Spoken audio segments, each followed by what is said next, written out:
laakiin fikraddaasi waa fikrad aad u qaldan maxaa yeelay waad igu dabalumaysaa aniga jirjiroole ayaan ahay aniga waa howl badanahay marka inaad waqti aadna saakeena lumin soo kuma wanaagsana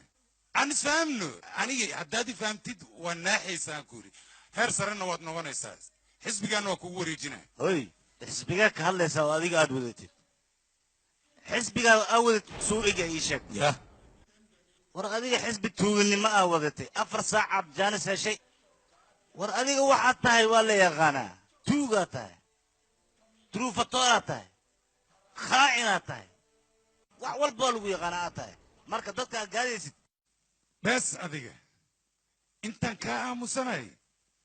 ha moodin inaan kaa cabsanayo waan kaa cishoonayo mooye ani tuugaan ahaado aan khaa'in ahaado waxaan doona aan ahaado adiga maxaa kaaga jira ii sheeg maxaa kaa quseey waryaa waddankan inta u shaqaynayso dhan kulli waa wada tuug laakiin adiga waxaad rabtaa madax kale inaad aad afkii gelisid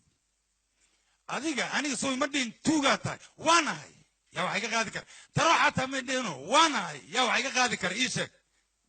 indhaha maxaad igu soo taagtaagay adigaba tuug kalaa tahay nin madaxa soo ma tiid tuugaa tahay ninka waddankan u shaqaynaana waa wada tuuga kulli waxa waddankan u shaqaynaa oo dhan mideeda kale shacabka ninka lacagta lama aragti